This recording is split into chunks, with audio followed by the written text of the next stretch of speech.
editora realmente se tornou uma realidade a partir, se não me engano, de 1968.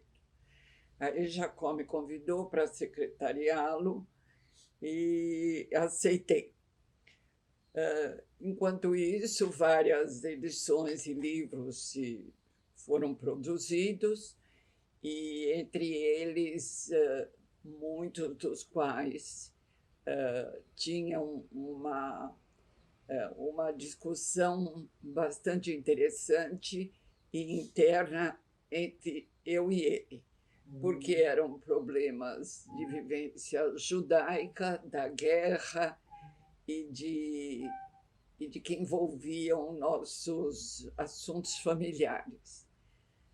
Jacó sempre estimulou esse trabalho e creio que não só a mim, como a muitos dos seus alunos, muitos livros e muitas traduções foram editados pela Perspectiva, com o Jacó sempre incentivando e planejando novas edições. Eu conheci o professor Jacó quando fui trabalhar de office boy na Associação Universitária de Cultura Judaica. Ele era o responsável pela programação da entidade.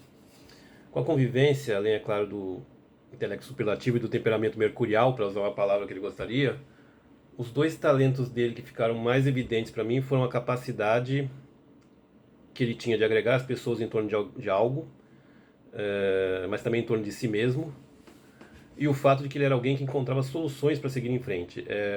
Se o texto empacou em algum ponto, ou o dólar aumentou, ele podia até ficar furioso, mas ele ia propor uma solução, ele ia mudar o texto, ele iria fazer um evento com palestrantes nacionais, ou até mesmo abandonar o evento para outra hora e partir para um novo projeto. Ele mudava o foco para aquilo que era possível fazer. Acho esse um traço fundamental, que explica inclusive porque aquela associação foi bem sucedida enquanto existiu e a Editora Perspectiva está aí até hoje. Mas também que não deixa de ser uma lição, pelo menos para mim. Bom, eu tenho várias histórias, mas eu não posso deixar de falar que foi o seu Jacó que me deu a primeira oportunidade de trabalho quando eu cheguei em São Paulo, e eu tinha apenas 15 anos.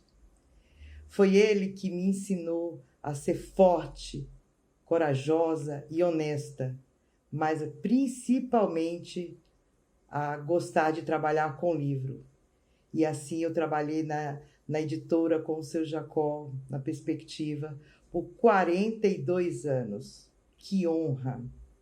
E eu me lembro dele, às vezes, parado naquele sorriso dele, que era...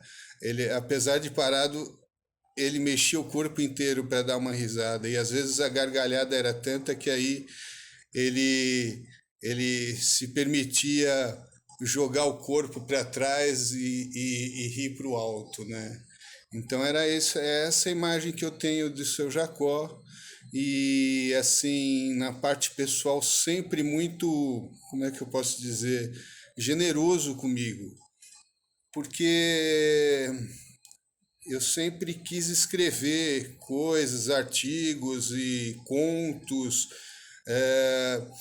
e ele sempre foi, assim, admiravelmente uma pessoa disposta a ler todas as coisas que eu escrevia, um estudante funcionário dele de revisão. Não foi somente um patrão, mas sim um amigo, um conselheiro. Conversávamos sobre tudo. Ele sempre antenado no que acontecia ao seu redor, na política nacional do nosso país. A gente discutia política, filosofia, fazia alguns versos e contávamos muito piada. Seu Jacó, quando eu cheguei aqui, o pessoal dizia que ele era muito bravo. Mas de repente eu percebi que atrás daquela cara de bravo tinha um coração imenso.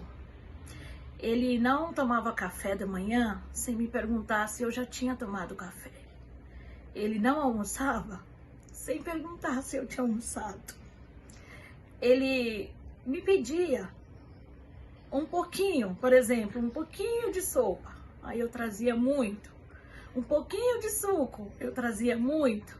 Aí ele começou a me chamar de generosa. E aí eu percebi que atrás daquela cara de bravo, ele tinha um coração enorme. Era um ser humano incrível. maravilhoso.